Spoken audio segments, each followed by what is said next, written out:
episode, and this will be a series on my YouTube channel called The Come Up, where I interview people about how they got to where they are. So, how did you guys get to where you are right now from rock bottom? So that's a very complicated question. So there's a lot of parts to that question. I think the best thing for me to possibly do is tell you where I started. Okay. Obviously, the story doesn't make sense unless you know where I started. Okay. So I grew up in Detroit, Michigan, and I was a huge car guy growing up. And I knew that one day I would own a business, and all the money I made from that business would be spent on cars. So, and that was pretty much my whole game plan. So I knew that's what I wanted to do in life.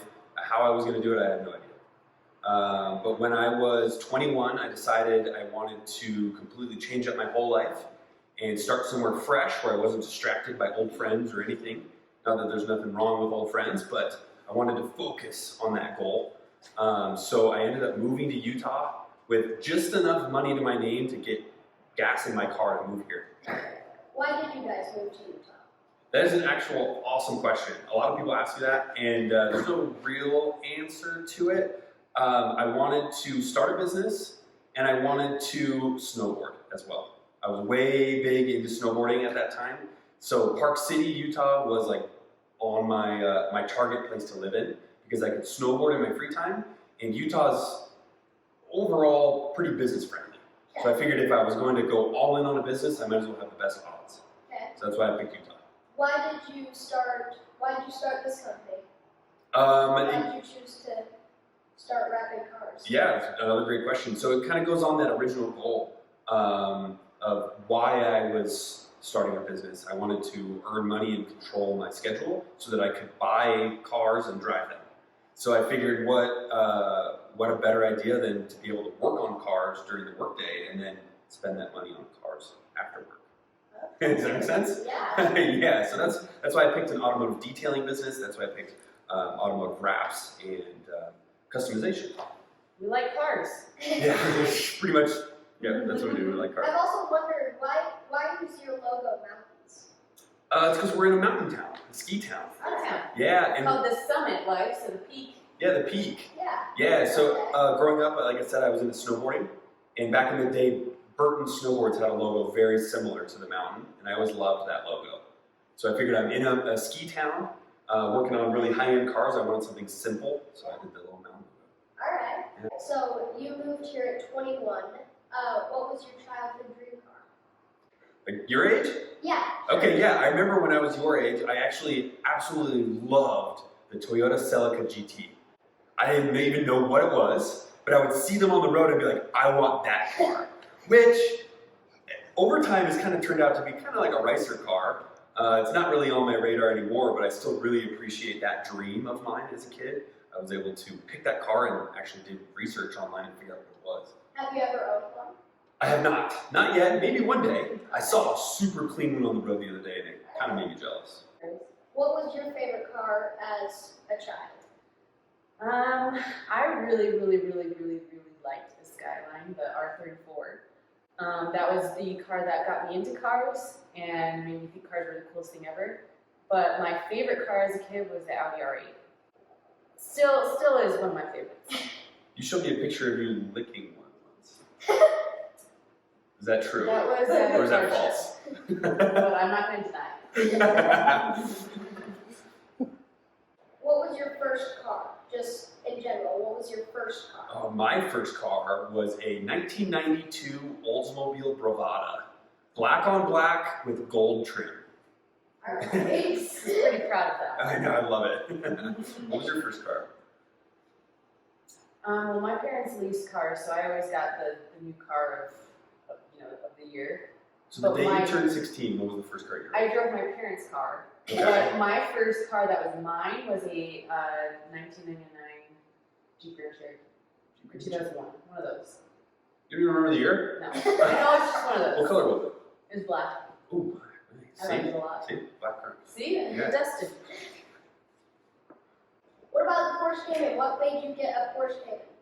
That's an awesome story as well. So back when I was starting my automotive detailing business, I had my very first Porsche that I've ever washed was my first Cayman that I bought. It was a client, I didn't even know what a Cayman was, and I kept talking to him, and I washed it over the next couple months, and then he said that he was thinking about selling it.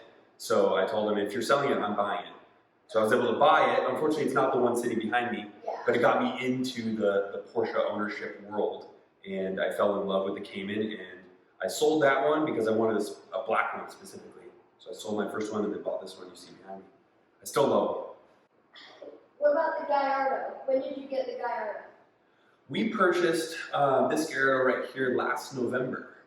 The end of October, End of October, November, so almost a year ago. And this is our first Lamborghini we've ever owned, so it was pretty special. Okay. We've only put 900 miles on it though, in a whole year. We need to change that. We've gone over 1,000 miles. I looked today. Really? Yeah. Yeah, we need to drive this more. We need to take you for a ride. Okay. What made you want to start a YouTube channel? So we started the YouTube channel a couple years ago. It was mainly because we would hang out with James, the Strad man, so often. So I helped him film countless videos, and he would always be like, so when do you start your channel? And I was like, He just always put it off. And then I saw him just take off, and I saw the growth potential, and I saw all the connections he was making around the entire world. He did. He like. Oh yeah. Yeah, it took off. So I eventually was like, all right, fine, I'm gonna start one. Why not? And it ends up being really, really fun. And we try to post as often as we can. And we've seen some growth from YouTube, and we've made some great connections with it as well. So it's been an awesome choice. All right. I'd say our favorite part about YouTube is sometimes we'll have date nights where we'll go back and watch our very early videos. Like, oh yeah, that's right, we did do that. Yeah, so it's kind of like a video Little journal. diary. I did that a couple weeks ago. I was like, I want to see. And I scrolled down to like the very first video. Oh gosh. We change a lot. Yes. You have to go watch our old videos. They're very different. What was your goal with YouTube? What did you want to record? My goal with YouTube was to just be able to film the car things that I'm already doing and the car things that I'm already living through. I wanted to be able to film those to show the world, not really to brag, but to show the world what's possible and to hopefully inspire young kids to get into cars as well. Okay. Yeah. We've had a lot of people message us saying that we inspired them to start their own detailing company. Yeah, actually a lot. We've had a lot of people who are like, seeing that your growth and you started with nothing, I'm starting my own detailing company. And a couple of them, years ago, I was able to kind of give some pointers to at the beginning, and they've already become bigger than me. So it's really fun to watch people start with nothing, ask for some advice and help them, and then just blow me out of the water. What was the first thing you recorded on for YouTube? The first thing I recorded on was my cell phone. So I had an Android, or I had a Samsung S something. This was probably 7 years ago, and I filmed right after I bought my first Porsche Cayman. I filmed how to change the oil in a Porsche Cayman. Yeah. There wasn't a video like that on YouTube, so I filmed a video with my phone. It's not a very great video, but it still gets views, and I think it's up to like 180,000 views, which is crazy. Filmed on my phone. But yeah, I started my YouTube channel, and it was actually called Cayman Garage because I wanted to build the Cayman and give a ton of info to the people of the internet about Caymans. After my first oil change video, my second video was changing the coil packs on the car and then installing a roof rack. And then after that, I had no more money. I didn't have any money to mod the car, so my channel kind of died. So I kind of revamped the channel, renamed it into something else. I can't even remember. And then tried that out for a little bit, and then switched it into what it is now, Summit Life. The Range Rover is not in here, but when did you get the Range Rover? When was that? It was last August? End of July, early August. Last August and July. We usually like to keep cars for that year mark and then we switch them out. But the choice of cars that we have this time, we're pretty happy with, so we're probably going to keep them around for a while. How long have you had the Cayman? I know you've had it for a pretty long time. Since 2017.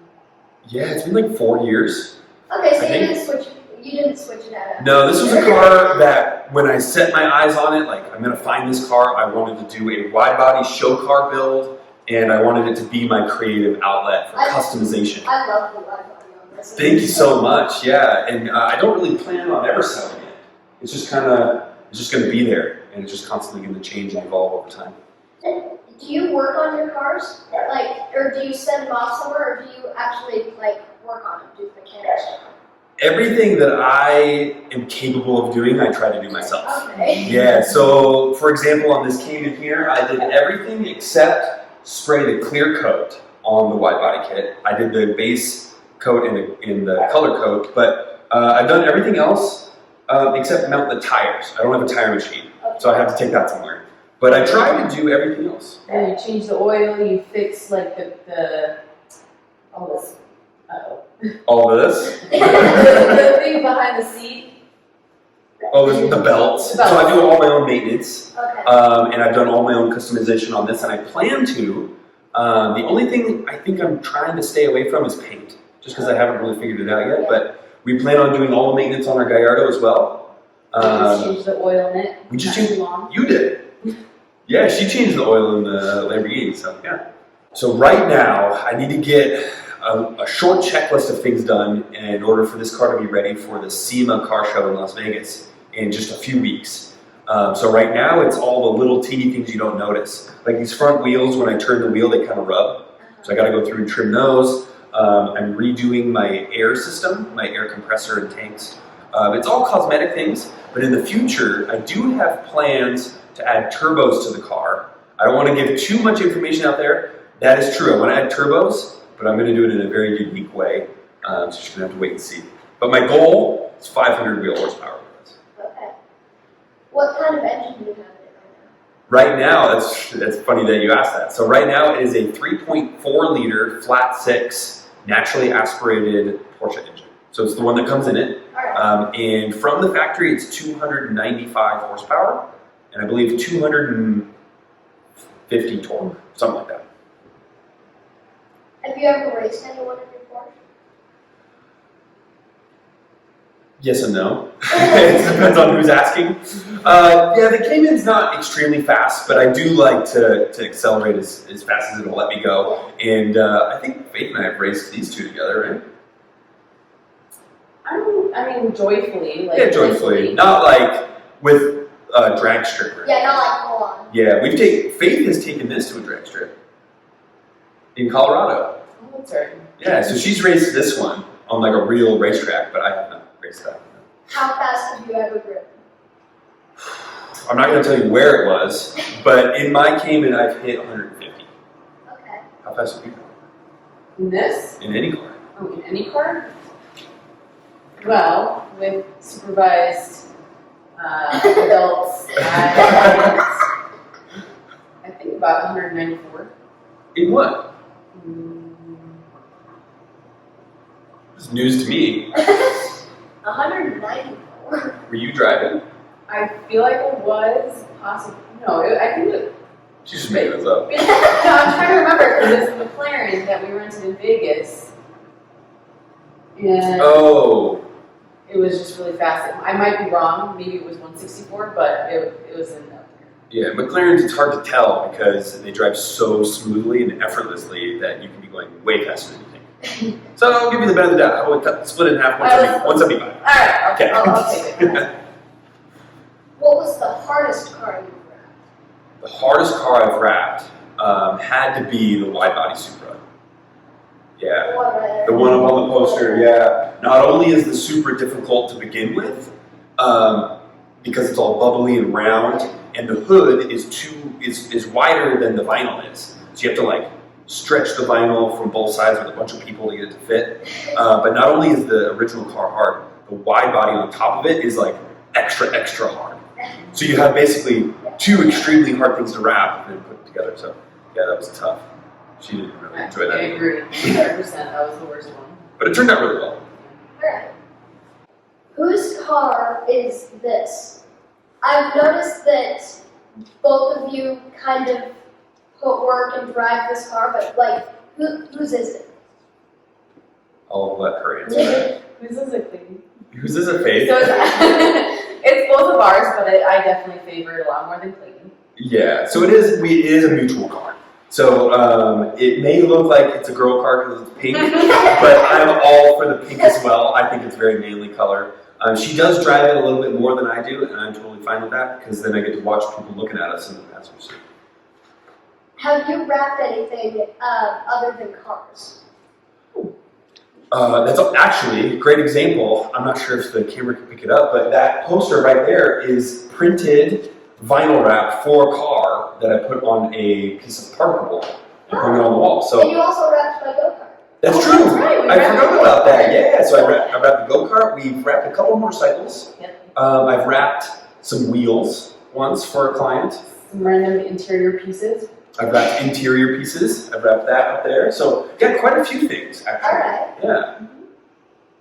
What is your favorite car that you have owned? I'll let you take this first. I gotta think. Shoot. That's a very hard question. Because we've had a few very fun cars, but I would say the one that gives me the most excitement is the Gallardo, Yeah. just because it's a Lamborghini and everyone knows what a Lamborghini is, and the fact that it's wrapped pink and has the 5-speed exhaust on it has just made my world. The second I would say is the F430, obviously, but those two in comparison, the Gallardo just wows it for me. Yeah. What was your favorite car to wrap? My favorite car to wrap. This is an interesting one because a lot of people think that it's like the really high-end cars, Yeah. but those also carry a lot of stress. You got to make sure they're perfect. I think one that stands out to me in my memory a lot was I wrapped a BMW i8, and for some weird reason that I just enjoyed wrapping that one a lot. Turned out really cool. It was like a satin black with gold accents, which was pretty cool. Yeah. I'm not sure exactly why, but I really enjoyed the process of wrapping that car, and I enjoyed like the end result a lot. So I think that was probably my favorite one. What about Stradman's Bugatti? Did you like wrapping that one? I did. I liked wrapping all of it except the front fenders. They were really tough. It took me a few hours each. And it's funny to bring that up. We're actually going to be re-wrapping it here in a little bit. Okay. Sneak peek. Let's go back to one of my previous questions. You moved to Utah and you said you had barely any money. How did you have a friend? Did you have a place to live? Like what happened? That's an awesome question. Not a lot of people ask that actually. So I did move here with just barely enough money to fill my car up with gas, and I had peanut butter sandwiches for like a week too. I moved here. I have some family that live here in Utah, and fortunately for myself, I was able to crash on a couch at my uncle's house for like the first month until I was able to find a job and start paying my own way. And my first job here in Utah was the front desk of a hotel. So I worked at a front desk just checking people in all day, every day. And I used my first paycheck to fill my car up with gas, and then I bought a motorcycle. Okay. I've always wanted to own one. It served me no purpose at all. And then my second paycheck, I started my detailing company. So I bought $500 worth of detailing stuff, and then from there, every car I detailed, I would put that money back in my business. And it was kind of like a snowball that started off with like a grain of sand.